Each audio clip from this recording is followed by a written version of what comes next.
Thank you very much, Michelle, and thank you very much for inviting me to speak tonight alongside Paula, who I'm a huge fan of, by the way, Paula, in terms of your work, and I know your work in Liverpool well. My idea is learning from the noble women of today. Who do I mean by that? Well, if anyone's been to Liverpool Anglican Cathedral and been in Lady Chapel, you will know that there are a series of stained glass windows. They were put there, they're amongst the oldest stained glass actually in the cathedral. They were put there by the Hanging Committee, what a wonderful name, all male, when the cathedral was starting to be built. And what they observed was that the lives of secular women were never celebrated. So they wanted to celebrate the lives of 12 secular women in the stained glass, and Liverpool was the first cathedral to do that. One of those women is one of my great heroes, Josephine Butler. Josephine was, if you like, one of those noble women who started her career in activism. She got passionate about something. That was tackling child prostitution and the discriminatory public health laws against women, of particularly working class women. Josephine came from an upper class family. Her dad's cousin was the great reforming Prime Minister, the second Earl Grey of Earl Grey's tea fame. She was a devout Christian and mother and wife of an Anglican clergyman, but she did something that the other four women I'm going to talk about in my big idea did. She got beyond her class, because women's representation in politics is not just about the misogyny. There's also a very strong social class divide here as well. And Josephine really got into representing the rights of women who didn't have a voice. The reason we have the age of consent in this country at 16 is down to her pioneering work. She was probably the finest prime minister this country has never had, who never had the right to vote. She died in 1906, but her legacy, her work to represent the voice of the voiceless, lasts with us today. Would she be pleased to see how women are represented in politics today? I think she would in some ways, but she would also say to us that there is still so much work to do.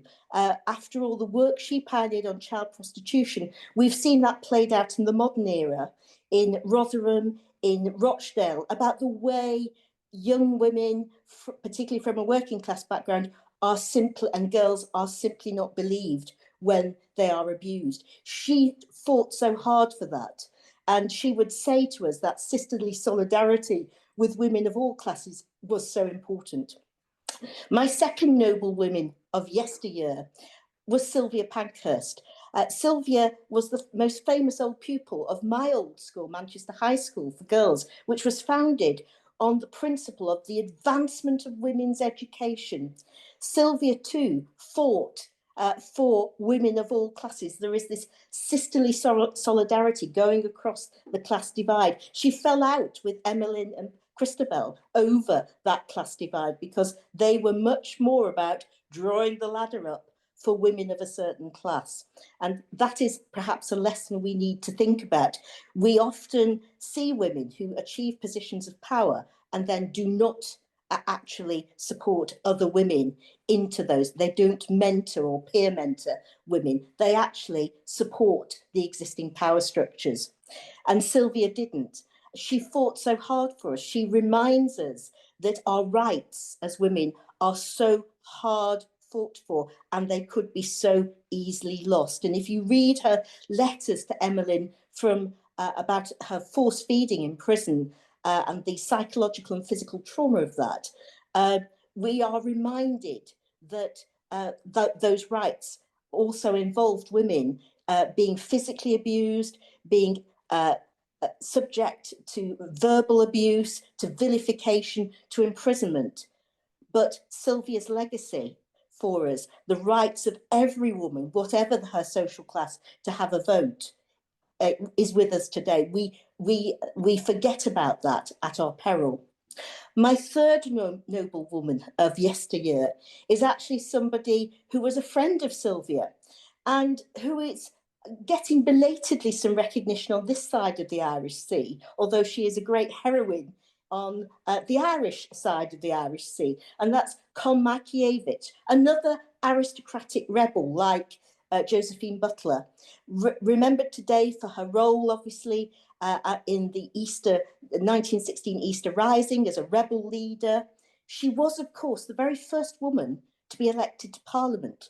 But of course, the UK Parliament didn't really like to acknowledge that. They acknowledged the woman of the establishment who was the first woman to take her seat in Parliament, Nancy Esther, but not the actual freedom fighter, perhaps seen as a traitor to the crown, who actually was the first woman to be elected to Parliament, and of course, who supported strongly universal women's suffrage, perhaps something she's less well known for, and indeed came and challenged Winston Churchill to a carriage duel at an Oldham by-election in the early 1900s. He ducked out of that challenge, by the way. My fourth woman of yesteryear is somebody who is a personal, live, if you like, a childhood heroine of mine, Barbara Castle. Her legacy lasts till this day. She gave up her personal ambition for doing the right thing. How much could we value people like that in politics today? With the Equal Pay Act, the drink drive legislation, seatbelt legislation, all of her legacy, brilliant legacy for us. And I no doubt she should have been the UK's first woman Prime Minister. She came up against the misogyny of male trade unionists, but stood her ground to do the right thing. Isn't it interesting? These women, some of whom didn't have the vote, some of whom never achieved power, some of whom came into power but never achieved the highest status in terms of position, have far more lasting legacies than many of their male colleagues. They were passionate, they did the right thing, they did the principled thing. And if you like, that is underpinned by my last noble woman of yesteryear, a woman whose husband is much more highly celebrated than she is. She was married to a great man who achieved a great legacy, Nye Bevan, the NHS. Her name was Jenny Lee. And Jenny's legacy is actually something that can really help women's empowerment in politics today. Jenny, of course, was the founder of the Open University. Probably, I would argue, a much more visionary legacy in some ways than the NHS, despite the fact I worked for it for 27 years. Reason, Jenny's legacy really is something that empowers women and gets them into a lifelong learning habit. And you only need to follow Educating Rita, the great Willie Russell play and movie, to know how empowering the Open University can be to create opportunities for women to get into positions of taking action. So I guess Michelle, my sort of challenge to the audience is, the noble women of yesteryear were the giants whose shoulders we stand on.